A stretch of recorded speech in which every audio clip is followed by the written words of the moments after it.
Super Bowl tickets are always expensive, right? But what's this? The price of tickets for Super Bowl 58 is dropping.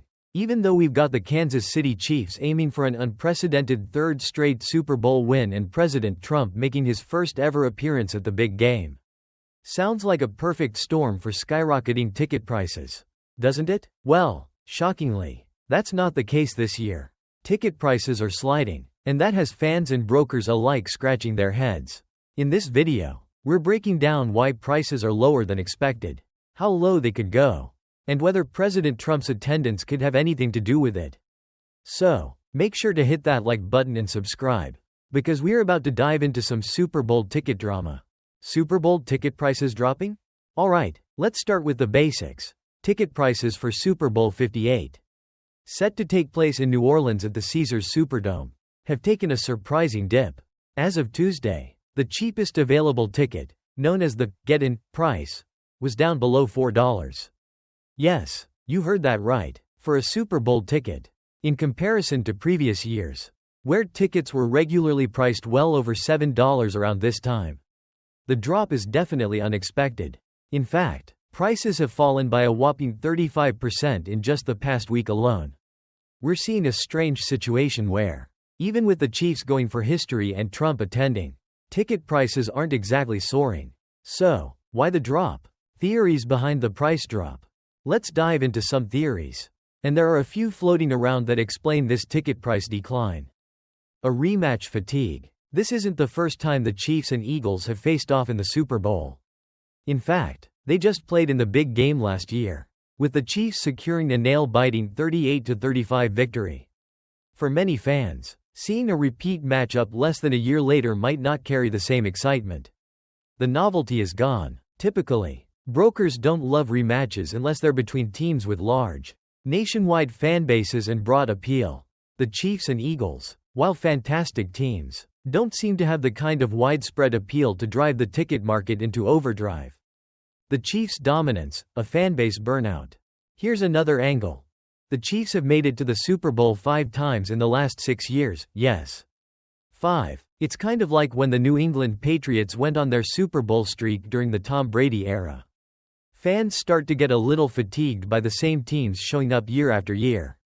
Even with Patrick Mahomes and the Chiefs aiming for a third straight Super Bowl win, some fans are feeling like, we'll get another shot at this in a few years. In other words, the urgency to attend may not be there. Skyrocketing hotel costs. Now, let's talk about one factor that's driving up the cost of just attending the event: the price of hotels.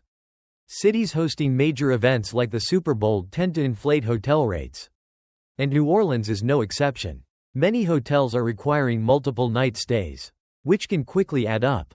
The added costs of travel and accommodations might be pricing out some fans from purchasing tickets last minute. Could ticket prices keep dropping? Here's the big question. Will ticket prices continue to drop? Historically, in recent years, we've seen prices drop leading up to the big game. The last 4 Super Bowls have shown that prices on the morning of Super Bowl Sunday are often lower than they were on the previous Wednesday. So, if that trend continues, we might see tickets continue to slide as we get closer to game day. However, that's a bit of a gamble. As we all know, prices can fluctuate unpredictably depending on availability, demand, and other factors. Could President Trump's attendance affect prices? Now, here's an interesting twist. This year marks the first time in Super Bowl history that a sitting U.S. president will be attending. That's right, President Donald Trump will be in attendance. Given that security and planning have ramped up because of this historic moment, could it cause ticket prices to rise? It's hard to say. The idea of a sitting president at a Super Bowl is unprecedented.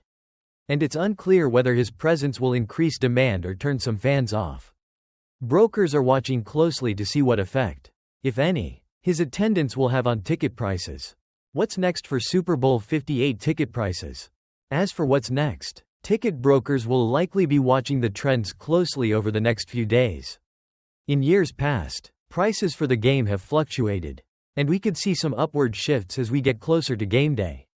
The uncertainty of this year, whether it's the Chiefs' dominance, a rematch of the last Super Bowl, or the president's presence, has created a lot of questions for brokers. Everyone will be keeping their eyes peeled to see if we get any late game surges in demand, or if prices continue to slide.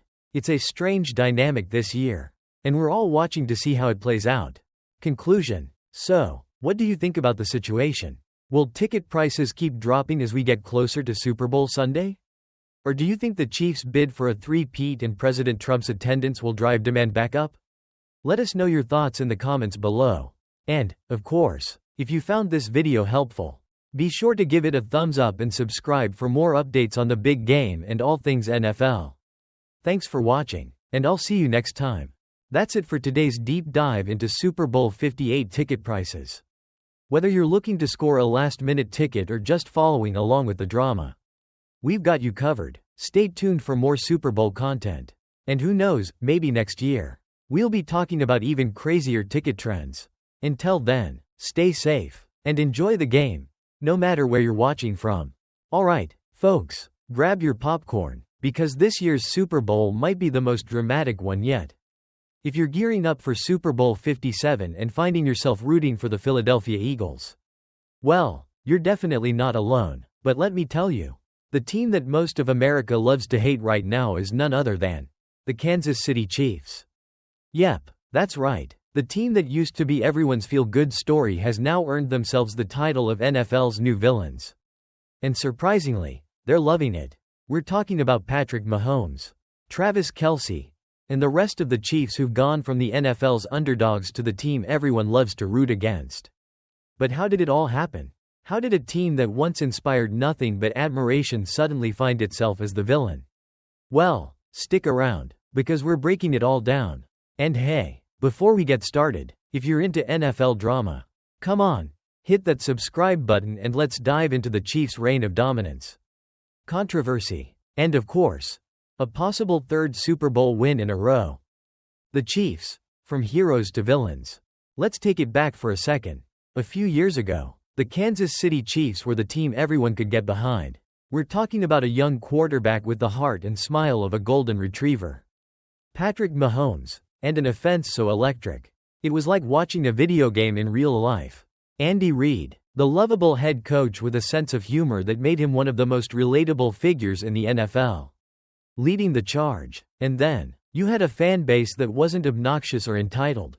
They were just happy to be in the spotlight for the first time in years.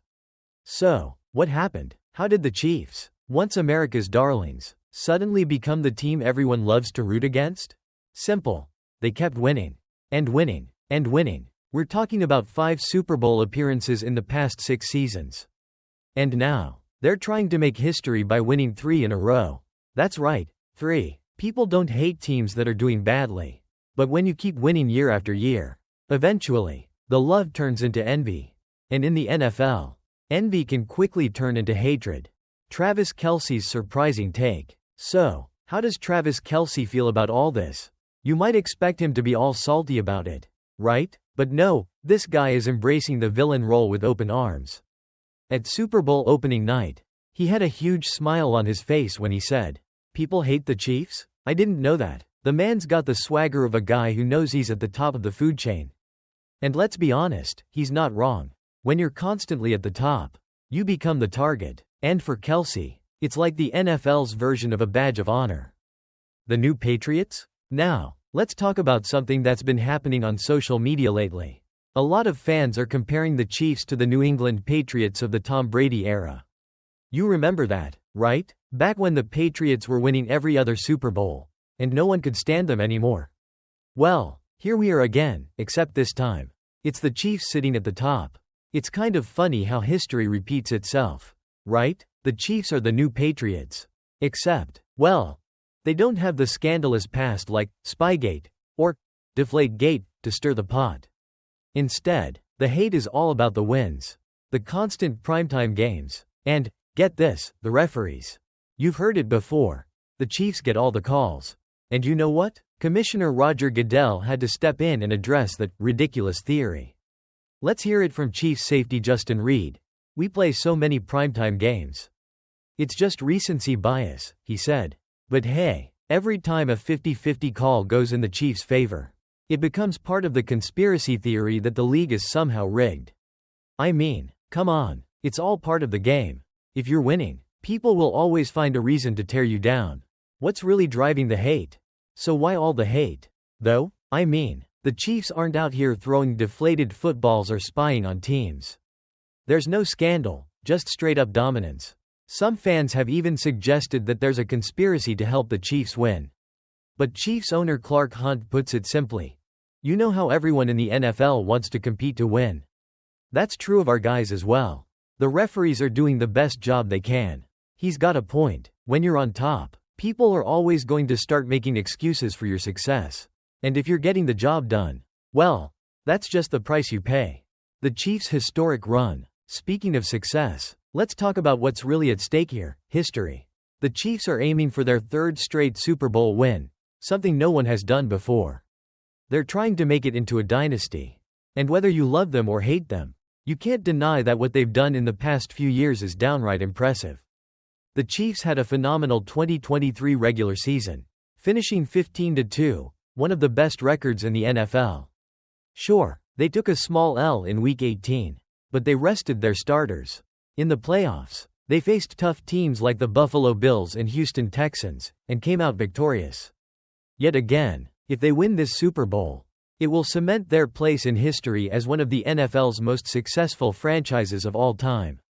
But despite all of that, let's face it, America's probably not going to start embracing them. They might even get more hated as the years go on. And you know what? They're totally fine with that. Keeping the focus on the challenge. As the Chiefs approach this monumental game, they're keeping their eyes on the prize, winning the Super Bowl. And the mindset? 1-0 every week. They don't talk about three-peats, they take it one game at a time. You gotta respect that level of focus. But make no mistake, the Chiefs are well aware of the historic feat they're trying to pull off. And they're not letting the hate distract them. Conclusion. So, what do you think? Are the Kansas City Chiefs truly the villains of the NFL? Or are they just victims of their own success?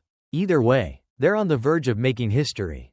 And at this point, whether you love them or hate them, you've got to appreciate what they've done. Personally, I say, let the villains be villains. The Chiefs are making the game exciting again. Let me know your thoughts in the comments below. Do you think America's ready for a Chiefs dynasty? Or is it time for someone else to take the throne? Don't forget to like, subscribe, and hit that notification bell for more content like this. Until next time, folks, stay fired up and keep rooting for your team, even if it's the Chiefs. Thanks for watching, everyone. We'll see you next time for more Super Bowl drama, NFL breakdowns, and of course, all the latest stories. Stay tuned, and who knows, maybe we'll be back next week talking about a Chiefs dynasty, or maybe, just maybe, an underdog Cinderella story. Either way, we'll be here for it. Catch you soon.